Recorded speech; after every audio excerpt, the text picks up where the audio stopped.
एक दिन हजरत मूसा अलैहिस्सलाम अपने घर से निकले और शहर की तरफ जा रहे थे। ठीक दोपहर का समय था। बाहर ज्यादा लोग नहीं थे, चारों तरफ सन्नाटा था। अचानक उन्होंने एक कच्ची गली में जोरदार झगड़ा देखा। फिरौन के बावर्ची काबून और एक इजरायली लकड़हारे सामरी के बीच बहुत तकरार हो रही थी। काबून बड़ा दुस्साहसी और जिद्दी था, सामरी बहुत कमजोर था। काबून उस इजरायली के सिर पर एक भारी लकड़ी थोपने की कोशिश कर रहा था और उसे जबरन उठवाने लगा। लकड़हारा बार बार मना कर रहा था, पर काबून नहीं माना। जब उसने देखा कि हजरत मूसा अलैहिस्सलाम आ रहे हैं, उसने जोर से चिल्लाकर मदद मांगी। बचाओ, कोई मेरी मदद करो। हजरत मूसा अलैहिस्सलाम वहां पहुंचे और काबून से बोले, तुम क्यों उसे यह बोझ डाल रहे हो? यह तुम खुद उठा सकते हो। मगर काबून और भी जिद पर अड़ा रहा, कहने लगा कि मैं उसे मजबूर करूंगा। दोनों में बहस तेज हो गई। हजरत मूसा अलैहिस्सलाम उसे समझाने लगे, लेकिन काबून न माना। तब हजरत मूसा अलैहिस्सलाम ने उसे एक थप्पड़ मार दिया। काबून वहीं गिर पड़ा और उसकी मौत हो गई। हजरत मूसा अलैहिस्सलाम का कभी इरादा हत्या का नहीं था, यह सब अनजाने में हो गया। वे डरे हुए उस कमजोर इजरायली से बोले, तुम अभी यहीं से भाग जाओ, अब लोग बाहर आने वाले हैं। अगर फिरौन के सैनिक देख लेंगे कि उसके बावर्ची की हत्या हुई तो हम दोनों मुसीबत में पड़ जाएंगे। और वे दोनों चुपके से वहां से चले गए। उस रात हजरत मूसा अलैहिस्सलाम ने अल्लाह के सामने सिर झुकाकर दुआ की, हे अल्लाह, मैंने बड़ा अनर्थ कर दिया। मैं बस झगड़ा खत्म करना चाहता था, पर अनजाने में यह हो गया। मैं तेरे सामने पूरी सच्चाई के साथ माफी मांगता हूं। और अल्लाह रब्बुल आलमीन ने उन्हें इस भूल के लिए माफ कर दिया। कुछ समय के बाद लोग सड़कों पर आ गए और काबून का लाश मिला। खबर तुरंत फिरौन तक पहुंच गई। फिरौन भड़क उठा, तुरंत पता लगाओ किसकी हिम्मत है जिसने मेरे बावर्ची की हत्या की। उसे मेरे सामने लाओ, मैं उसे सजा दूंगा। राज के लोग और सैनिक हर जगह छानबीन करने लगे। हजरत मूसा अलैहिस्सलाम बहुत भयभीत थे और अगली सुबह हजरत मूसा अलैहिस्सलाम फिर से शहर की तरफ चले। थोड़ी दूर जाने पर उन्होंने देखा वही इजरायली आदमी सड़क पर खड़ा है और किसी अन्य कुफरती से झगड़ रहा है। जब उस इजरायली ने हजरत मूसा अलैहिस्सलाम को देखा तो उसने फिर से मदद के लिए पुकारा। हजरत मूसा अलैहिस्सलाम ने सोचा कि यह आदमी झगड़ालू है, इसलिए वे उसकी ओर गए और क्रोधित आवाज में बोले, क्या तुम्हें लोगों से लड़ना अच्छा लगता है? तुम बहुत झगड़ालू हो। इजरायली ने हजरत मूसा अलैहिस्सलाम की गलती सुनकर और उनसे नजदीक आते देख डर कर कहा, हे मूसा, क्या तुम आज मुझे भी उसी तरह मारना चाहते हो जैसे तुमने कल काबून को मारा था? इजरायली के यह शब्द सुनकर वहां मौजूद कुफरती लोग एकदम चुप हो गए और झगड़ा रुक गया।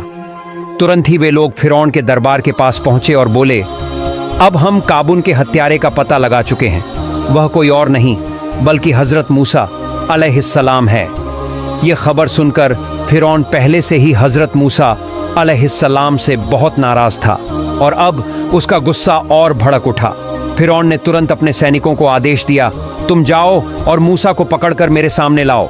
राज्य के सैनिकों ने सावन करके हजरत मूसा अलैहिस्सलाम को पकड़ने की कोशिश की, पर जैसे ही फिरौन ने चारों तरफ सैनिक भेजे, इसके बीच फिरौन के दरबार में छुपा हुआ एक ईमानदार आदमी, जिसे तफसीर कुर्तबी में हिस्किल इब्न सबूरा बताया गया है, कहा जाता है कि वह फिरौन का चचेरा भाई था, तेजी से हजरत मूसा अलैहिस्सलाम के पास भागा। उसने कहा, मूसा, मैंने सुना है कि फिरौन तुम्हें गिरफ्तार करने और सजा देने की साजिश कर रहा है। उसने कहा है कि तुमने उसके बावर्ची को मार डाला है। तुम जल्दी से यहां से निकल जाओ, इस देश को छोड़कर किसी दूसरे देश चले जाओ, ताकि कोई तुम्हें पहचान न ले और तुम्हारी जान खतरे में न पड़े। हजरत मूसा अलैहिस्सलाम पहले से ही बहुत डरे हुए थे। यह खबर सुनकर उनका भय और भी बढ़ गया। उन्होंने बिना देरी के, बिना किसी को कुछ बताए मिस्र छोड़ दिया और मादियान की तरफ चल पड़े। उनके मन में सिर्फ एक डर था, फिरौन का आदेश और क्रोधित लोगों से जान का खतरा। लोग काबून की हत्या के बाद गुस्से में उन्हें मारने के लिए तैयार थे। तफसीर कुर्तबी में लिखा है कि मादियान तक का सफर मिस्र से 8 दिन का था और हजरत मूसा अलैहिस्सलाम यही अकेले निकल पड़े, किसी को बताए बिना। रास्ते में वे बार बार अल्लाह रब्बुल आलमीन से दुआ करते रहे, हे अल्लाह, मेरी रक्षा कर, मुझे रास्ता दिखा। हे अल्लाह, मुझे सही रास्ता दिखा। हजरत मूसा अलैहिस्सलाम चलते चलते थक चुकी है। वे इतने थक गए थे कि उनके पैरों के नाखून तक गिर गए थे और उनके पास खाने के लिए कुछ भी नहीं था। वे 8 दिनों तक केवल पेड़ों की पत्तियां खाकर जिंदा रहे। ऐसे ही वे मादियान की ओर बढ़ते रहे, पर राह ही नहीं मिल रही थी। इसी बीच अल्लाह रब्बुल आलमीन ने हजरत जिब्राइल अलैहिस्सलाम को आदेश दिया, हे जिब्राइल, मेरे नबी मूसा के पास जाओ और उन्हें सही रास्ता दिखाओ। हजरत जिब्राइल अलैहिस्सलाम ने फिर अदृश्य रूप में उनका मार्ग दिखाना शुरू किया और अल्लाह की मदद से हजरत मूसा अलैहिस्सलाम मादियान पहुंच गए। जब हजरत मूसा अलैहिस्सलाम मादियान पहुंचे तो वे बहुत थके हुए थे। उनका शरीर कमजोर हो चुका था। उन्होंने आराम करने के लिए एक पेड़ की छांव में बैठ गया। थोड़ी देर बाद उनकी नजर एक कुएं पर पड़ी। कई चरवाहे वहां से पानी निकालकर अपनी बकरियों और भेड़ों को पिला रहे थे। उसी समय उन्होंने देखा कि किनारे पर 2 युवतियां अपनी बकरियों को अलग संभाले खड़ी थीं, ताकि उनके जानवर बाकी झुंड के साथ न मिल जाएं। उनके चेहरे पर परेशानी साफ झलक रही थी। जब चरवाहे अपने जानवरों को पानी पिला चुके तो उन्होंने कुएं के मुंह पर एक बहुत बड़ा पत्थर रख दिया और चले गए। यह दोनों युवतियां हजरत शुएब अलैहिस्सलाम की बेटियां थीं। उनकी आदत थी कि वे रोज अपनी बकरियां और भेड़ें लेकर यहां आती, मगर वे तब तक इंतजार करती जब तक चरवाहे चले न जाए। फिर अगर कुएं में पानी बचा होता तो वे अपने जानवरों को पिला लेती। अगर पानी खत्म हो जाता तो उनके जानवर प्यासे रह जाते। इस वजह से उन्हें रोज बहुत देर हो जाती थी। हजरत मूसा अलैहिस्सलाम ने यह सब दूर से देखा और उनके दिल में उन लड़कियों के लिए दया आ गई। वे उनके पास गए और नरम आवाज में बोले, तुम यहाँ चुपचाप क्यों खड़ी हो? तुम्हारा यहाँ आने का मकसद क्या है? लड़कियों ने विनम्रता से जवाब दिया, हम औरतें हैं। हम इन मर्द चरवाहों के साथ धक्का मुक्की करके अपने जानवरों को पानी नहीं पिला सकती, इसलिए हम इंतजार करती हैं।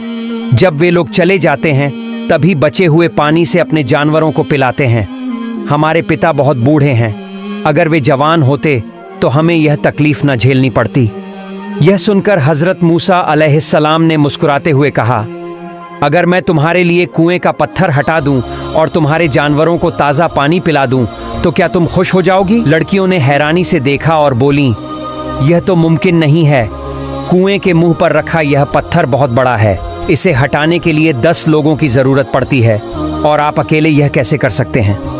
तफसीर कुर्तबी में भी लिखा है कि उस कुएं का पत्थर उठाने के लिए 10 आदमियों की ताकत चाहिए होती थी। हजरत मूसा अलैहिस्सलाम उस समय बहुत भूखे और थके हुए थे, लेकिन अल्लाह की नाम लेकर उन्होंने आसानी से कुएं के मुंह पर रखा भारी पत्थर हटा दिया। यह देखकर दोनों लड़कियां दंग रह गईं। उन्होंने तुरंत अपनी बकरियों को ताज़ा पानी पिलाया और जल्दी जल्दी घर चली गईं। इस बीच हजरत मूसा अलैहिस्सलाम फिर उसी पेड़ की छांव में बैठकर आराम करने लगे। भूख इतनी तेज थी कि पेट पीठ से लग गया था। 8 दिनों से वे केवल पेड़ों की पत्तियां खा रहे थे, जिससे उनका चेहरा पीला पड़ गया था।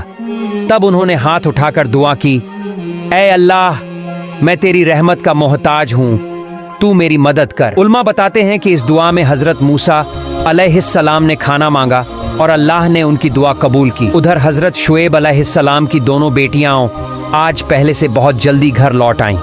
यह देखकर उन्होंने हैरानी से पूछा, बेटियों, आज इतनी जल्दी कैसे लौट आईं? बड़ी बेटी ने आदर से जवाब दिया, अब्बा जान, आज एक अजनबी मगर ताकतवर और भरोसेमंद युवक कुएं के पास पेड़ की छांव में बैठा था।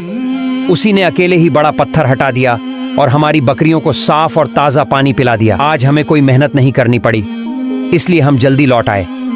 यह सुनकर हजरत शुएब अलैहिस्सलाम ने कहा, वह अजनबी कौन थे जिसने तुम्हारे साथ इतनी नेकी की? अच्छा, तुम दोनों में से कोई जाकर देखो, अगर वह अभी भी बैठा है तो उसे बुलाकर हमारे घर ले आओ। उसके इस मेहनत का हमें इनाम देना चाहिए। पिता के हुक्म से हजरत सफूरा तुरंत निकल पड़ी। उन्होंने जाकर देखा कि हजरत मूसा अलैहिस्सलाम अब भी उसी पेड़ की छांव में बैठे हैं। सफूरा हल्की मुस्कान के साथ उनके पास पहुंची और कहा, जनाब, मेरे पिता ने आपको हमारे घर चलने का निमंत्रण दिया है। यह सुनकर हजरत मूसा अलैहिस्सलाम बिना देर किए उठ खड़े हुए और सफूरा के साथ चलने लगे। पहले सफूरा रास्ता दिखाने के लिए आगे बढ़ी, मगर हजरत मूसा अलैहिस्सलाम ने विनम्रता से कहा, ऐ सम्माननीय महिला, आप मेरे पीछे चलिए, मैं आपके आगे चल हूं, क्योंकि मेरी नजर आपके पैरों पर पड़ सकती है। और मैं नहीं चाहता कि किसी अजनबी औरत की सुंदरता को देखूं। सफूरा ने मुस्कुराकर जवाब दिया, जनाब, लेकिन आप तो हमारे घर का रास्ता नहीं जानते, इसलिए मैं आगे चल रही हूँ। हजरत मूसा अलैहिस्सलाम ने सफूरा से कहा, मैं तुम्हारे आगे चलता रहूंगा। अगर मैं रास्ता भूल गया या कहीं गलत दिशा में चला गया तो तुम पीछे से मुझे आवाज देकर सही रास्ता बता देना। यह सुनकर सफूरा उनके पीछे चलने लगी। उसी वक्त सफूरा के दिल में यह बात बैठ गई कि यह युवक बेहद चरित्रवान और प्रतिष्ठित है। चलते चलते दोनों हजरत शुएब अलैहिस्सलाम के घर पहुंचे। वहां पहुंचकर हजरत मूसा अलैहिस्सलाम ने आदर से सलाम किया। हजरत शुएब अलैहिस्सलाम ने मुस्कुराकर सलाम का जवाब दिया और पूछा, बेटा, तुम कहां से आए हो और यहां आने का उद्देश्य क्या है? हजरत मूसा अलैहिस्सलाम ने सारा हाल विस्तार से बयान किया। उनकी बातें सुनकर हजरत शुएब अलैहिस्सलाम ने बोले, तुम पर अल्लाह की रहमत हो, बेफिक्र रहो, अब तुम सुरक्षित हो। जालिम अब तुम्हारा कुछ नहीं बिगाड़ सकते। फिर उन्होंने कहा, आओ बेटा, खाना खा लो। लेकिन हजरत मूसा अलैहिस्सलाम ने विनम्रता से कहा, जनाब, मैं किसी मेहनत के बदले खाना नहीं लेना चाहता। हजरत शुएब अलैहिस्सलाम मुस्कुराए और बोले, मैं तुम्हें मेहनत के बदले खाने को नहीं कह रहा हूँ, बल्कि यह तो मेरा और मेरे पूर्वजों का तरीका है कि हम मेहमानों का ख्याल रखते हैं। यह सुनकर हजरत मूसा अलैहिस्सलाम राजी हो गए और खाने के बाद वहीं ठहर गए। इस बीच हजरत शुएब अलैहिस्सलाम अपनी बेटियों से हजरत मूसा अलैहिस्सलाम के बारे में बात करने लगे। तभी बड़ी बेटी सफूरा बोली, अब्बा जान, अगर हम इस परमात्मा के भेजे हुए युवक को हमारे जानवर चराने का काम पर रख लें तो यह हमारे लिए बहुत अच्छा होगा। वह ताकतवर भी है, मेहनती भी और भरोसेमंद भी। बेटी की बात सुनकर हजरत शुएब अलैहिस्सलाम ने पूछा, बेटी, कुएं से पानी निकालकर तुमने उसकी ताकत और मेहनत तो देखी, लेकिन वह चरित्रवान और विश्वस्त है, इसका सबूत क्या है? सफूरा ने आदर से जवाब दिया, अब्बा जान, जब मैं उसे घर लाने गई थी तभी मुझे उसके चरित्र का सबूत मिल गया। यह सुनकर हजरत शुएब अलैहिस्सलाम बोले, ठीक है बेटी, मैं तुम्हारे प्रस्ताव पर विचार करूंगा। हजरत मूसा अलैहिस्सलाम कुछ दिन वहीं ठहर गए। इस दौरान हजरत शुएब अलैहिस्सलाम ने उनकी शक्ल पर स्वर्गीय नूर देखा और समझ गए कि यह युवक एक दिन अल्लाह का नबी बनकर मान्यता पाएगा।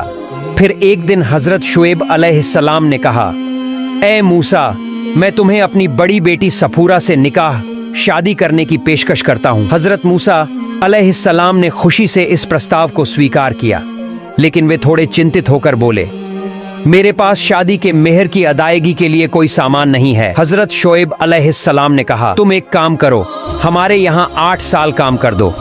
अगर तुम चाहो तो 10 साल भी कर सकते हो, ये तुम्हारी मर्जी है, मैं तुम्हें मजबूर नहीं करूंगा। तुम्हारे पास पूरी आज़ादी है। मुझे उम्मीद है कि तुम मेरे यहाँ अच्छे व्यवहार के लायक साबित होगे और तुम्हारे अच्छे कर्मों से तुम खुश रहोगे। वादा तोड़ना ईमानदार लोगों का काम नहीं है और तुम हमें वादा निभाने वाले ही पाओगे। हजरत मूसा अलैहिस्सलाम ने यह सुनकर कहा, जनाब, मैं आपके यहाँ 8 साल या 10 साल काम करने के लिए तैयार हूँ। आप बाद में मुझ पर कोई जबरदस्ती नहीं कर सकते। जब हजरत मूसा अलैहिस्सलाम ने इस पेशकश को स्वीकार कर लिया तो हजरत शुएब अलैहिस्सलाम ने देर न की और अपनी बड़ी बेटी सफूरा का हाथ हजरत मूसा अलैहिस्सलाम के हाथ में दे दिया। शादी के थोड़े समय बाद हजरत शुएब अलैहिस्सलाम ने एक लाठी देने की इच्छा जताई। यह वही लाठी थी जो हजरत जिब्राइल अलैहिस्सलाम ने जन्नत से लाकर हजरत आदम अलैहिस्सलाम को दी थी। हजरत आदम अलैहिस्सलाम ने इसे कभी कभी मसवाक के तौर पर भी इस्तेमाल किया था। अंततः यह लाठी हजरत शुएब तक पहुंची। इस लाठी की एक खास बात थी, इसे कोई भी उठा नहीं सकता था सिवाय किसी नबी या भविष्य में नबी बनने वाले के। एक बार हजरत शुएब अलैहिस्सलाम ने लाठी जमीन पर रख दी और हजरत मूसा अलैहिस्सलाम से कहा, ए मूसा, यह लाठी सिर्फ अल्लाह के नबियों के लिए है, मुझे यह नबियों की विरासत में मिली है, अगर तुम इसे उठा लोगे तो यह तुम्हारी हो जाएगी। हजरत मूसा अलैहिस्सलाम ने खुशी खुशी प्रस्ताव स्वीकार किया। वे लाठी के पास गए और आसानी से बिना किसी कठिनाई के उसे उठा लाए। यह देखकर हजरत शुएब अलैहिस्सलाम बहुत हैरान हुए। अब उनमें कोई शक नहीं रहा कि यह युवक एक दिन नबी बनेगा। फिर हजरत शुएब अलैहिस्सलाम ने बड़ी खुश होकर कहा, ए मूसा, अब समझ में आया, अल्लाह रब्बुल आलमीन तुम्हें नबी बनाकर भेजेंगे। आज से जब भी तुम अपने ऊँटों को चराने जाओ, यह लाठी साथ ले जाना। पर एक बात ध्यान रखना, उस फले पहाड़ी के किनारे मत जाओ। वहां तलहटी में बड़े अजगर रहते हैं। वे तुम्हारे ऊंटों पर हमला कर सकते हैं और उन्हें बर्बाद कर देंगे। लेकिन अगर तुम इस लाठी को साथ रखोगे तो अल्लाह की रहमत से तुम ऐसे खतरे से बच जाओगे। फिर भी मेरी नसीहत यही है, उस पहाड़ी के पास ऊंट चराना ही मत। फिर एक दिन सुबह हजरत मूसा अलैहिस्सलाम ऊंटों को लेकर मैदान की तरफ चल पड़े। लेकिन आज ऊंट उसी दिशा में बढ़ने लगे जहां जाने से हजरत शुएब अलैहिस्सलाम ने मना किया था। मूसा अलैहिस्सलाम ने बहुत कोशिश की कि ऊंट दूसरी ओर चलें, मगर ऊंट जिद पर अड़ गए और वहीं निषिद्ध पहाड़ी की तरफ बढ़ते गए। आखिरकार मूसा अलैहिस्सलाम थक गए और ऊंट उस पहाड़ी की तलहटी में जाकर घास खाने लगे। थकान से चूर होकर हजरत मूसा अलैहिस्सलाम थोड़ी दूर एक पेड़ की छांव में बैठ गए। उन्होंने अपनी लाठी पास रखी और कहा, ए लाठी, मैं सोने जा रहा हूं, देखना हमारे ऊंटों पर कोई सांप या अजगर हमला न कर दे। इतना कहकर वो सो गए। थोड़ी देर बाद उस पहाड़ी से एक बड़ा अजगर निकला और ऊंटों की ओर बढ़ने लगा। तभी मूसा अलैहिस्सलाम की लाठी ने अजगर का रूप धारण कर लिया और उस बड़े सांप पर हमला करके उसे वहीं मार डाला। कुछ देर बाद जब हजरत मूसा अलैहिस्सलाम नींद से जागे तो देखा कि एक मरा हुआ सांप पड़ा है। यह देखकर उन्होंने समझ लिया कि यह उनकी लाठी का काम है। शाम को जब वो ऊंटों के साथ लौटे और हजरत शुएब अलैहिस्सलाम से मिले तो कहा, आज वही हुआ जैसा आपने कहा था। ऊंट जिद करके उसी दिशा में चले गए। मैं थककर पेड़ के नीचे आराम करने लगा और नींद आ गई। मैंने लाठी को ऊंटों की रक्षा के लिए छोड़ दिया। जब उठा तो देखा एक सांप मरा पड़ा है। यह सुनकर हजरत शुएब अलैहिस्सलाम मुस्कुराए और बोले, देखा मूसा, मैंने कहा था ना, अगर तुम्हारे पास यह लाठी ना होती तो पता नहीं कितने ऊंट मारे जाते। इसी तरह हजरत मूसा अलैहिस्सलाम कई साल तक ऊंट चराते रहे। 4 साल बीत गए। 5वें साल शुएब अलैहिस्सलाम ने कहा, ए मूसा, इस साल मेरे ऊंट जितने भी नर बच्चे देंगे सब तुम्हें मिलेंगे। अल्लाह की शक्ति देखो, उस साल सारे ऊंटों ने सिर्फ नर बच्चे ही जन्मे।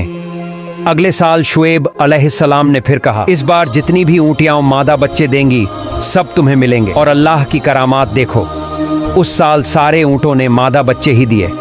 फिर शुएब अलैहिस्सलाम खुशी खुशी सारे ऊंट के बच्चे हजरत मूसा अलैहिस्सलाम को दे दिए। और फिर एक साल हजरत शुएब अलैहिस्सलाम ने सोचा, इस साल अगर मेरी बकरियां काले रंग के बच्चे देंगी तो सब मैं मूसा को दान कर दूंगा। और अल्लाह की क्या ही अद्भुत शक्ति है, उस साल सारी बकरियों ने सिर्फ और सिर्फ काले रंग के बच्चे ही दिए। शुएब अलैहिस्सलाम ने खुशी खुशी सारे बच्चे मूसा अलैहिस्सलाम को सौंप दिए। अगले साल शुएब अलैहिस्सलाम ने फिर कहा, इस बार जितने भी सफेद रंग के बच्चे पैदा होंगे सब मैं मूसा को दे दूंगा। और देखिए अल्लाह की करामात, उस साल हर एक बकरी ने सिर्फ सफेद रंग का बच्चा ही दिया। फिर वे सारे बच्चे भी मूसा अलैहिस्सलाम को दे दिए गए। इस तरह मूसा अलैहिस्सलाम की बकरियां शुएब अलैहिस्सलाम की बकरियों से दुगनी हो गईं। समय गुजरता गया। मूसा अलैहिस्सलाम ने 8 साल तक शुएब अलैहिस्सलाम के यहाँ काम किया। फिर अपनी खुशी से 2 साल और सेवा की। आखिरकार शुएब अलैहिस्सलाम ने कहा, ए मूसा, अब तुम अपनी पत्नी, अपने परिवार और अपनी सारी संपत्ति के साथ जहां चाहो जा सकते हो, और अगर चाहो तो यहीं रह सकते हो, मुझे कोई आपत्ति नहीं है। फिर मूसा अलैहिस्सलाम ने अपने परिवार, बच्चों और धन दौलत के साथ अपने देश लौटने का इरादा किया। और प्रिय दर्शकों, यही था हजरत मूसा अलैहिस्सलाम की बरकतों से भरी शादी का कहानी। अल्लाह हमें इस घटना से सीखने और अपनी जिंदगी को सही राह पर चलाने की तौफीक अता करे।